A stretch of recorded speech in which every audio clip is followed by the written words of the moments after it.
দর্শক বন্ধু আসসালামু আলাইকুম। আমি বর্তমানে আছি শ্রীমঙ্গল উপজেলার ৪ নং সিন্দুরখানি ইউনিয়নের ২ নং ওয়ার্ডের আলাউদ্দিন মামার পেঁয়াজের জমিতে। আর এই পেঁয়াজের জমিতে দেখুন বর্তমানে স্প্রে করা হচ্ছে। এই স্প্রেগুলো হচ্ছে কার্বেন্ডাজিম গ্রুপের যে ছত্রাকনাশক স্প্রে।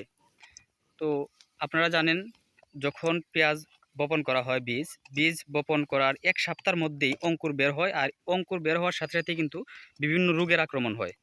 আর এই রোগের আক্রমণের কারণে কিন্তু এখানে স্প্রে করা হচ্ছে। তবে কি কি ঔষধ স্প্রে করছেন মামা, সেই বিষয়ে আমরা একটু বিস্তারিত মামার কাছ থেকে জানবো। মামা আসসালামু আলাইকুম। ওয়ালাইকুম আসসালাম। মামা কি স্প্রে করছেন? এটা দিছি গুড়া পোকের জন্য টাপগর। আচ্ছা। আর গাছ ফুটার পরে যখন ২-১ ইঞ্চি হয়, হ্যাঁ। তখন গাছের আগা একটা পচন ভাবে গাছটা মারা যায়। আচ্ছা ওই রোগটা দমন করার জন্য আমি দিছি মেনসার জাতীয়। আচ্ছা, এটা কি উপকারে আসে? এটা একটা ভাইরাস দমন করে, পচা রোগ জাতীয় ভাইরাস। ভাইরাস দমনের জন্য। এটা হচ্ছে কার্বেন্ডাজিম গ্রুপের। Carbendazim group. আচ্ছা, আর ওই যে টাপগড়টা? টাপগরটা দিছি এই যে গুড়া পোকের জন্য। গুড়া পোকার জন্য। আচ্ছা পোকা আছে এসে গাছের পাতা নষ্ট করে ফেলে। আচ্ছা। তো আচ্ছা। দেখা যায় না, যেহেতু ছোট ছোট জিনিস দেখা যায় না, হ্যাঁ হ্যাঁ হ্যাঁ। এই কারণে ওষুধটা দিয়ে দিলে সবচেয়ে ভালো। আচ্ছা। তো আমাদের শ্রীমঙ্গলে কিন্তু পেঁয়াজের ফলন খুবই কম, কিন্তু আপনি কেমন আশা করতেছেন এই পেঁয়াজের ফলনটা? আশা তো করছি, অবস্থা আল্লাহ দিলে ভালোই দেখা যাচ্ছে, আমার গাছ ফুটতেছে। আচ্ছা। বাকিটা উপর আল্লাহ জানে এবং আবহাওয়ার উপর নির্ভর করে। হ্যাঁ হ্যাঁ হ্যাঁ, রাইট রাইট। এখন যদি বৃষ্টিপাত বেশি হয় বা কুয়াশা বেশি পড়ে, তাইলে ভালো একটা ফলন আশা করা যায় না।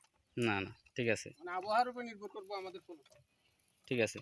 তো দর্শক বন্ধু, আপনারা দেখছেন এই যে স্প্রের মাধ্যমে কিন্তু ছত্রাকনাশক দেওয়া হচ্ছে এবং গুড়া পোকার জন্য ঔষধ দেওয়া হচ্ছে। তো এই জমিটা, পুরোটা জমিতে উনি পেঁয়াজ বপন করেছেন, পেঁয়াজের যে বীজ সেগুলো বপন করেছেন। তো এইগুলাতে কিন্তু আবার আগাছা হয়ে গেছে, সেই আগাছাও কিন্তু বর্তমানে নিড়ানি দেওয়া হচ্ছে। আর এই যে পেঁয়াজ, এই পেঁয়াজ কিন্তু অন্য জায়গায় চারা, বেডে চারা করে সেই চারা কিন্তু আবার রোপণ করা যায়। এছাড়াও এই যে মামা যে পদ্ধতিটিতে করেছে, এটি হচ্ছে পুরো জমিতে পেঁয়াজের বীজ ছিটিয়ে দিয়েছে।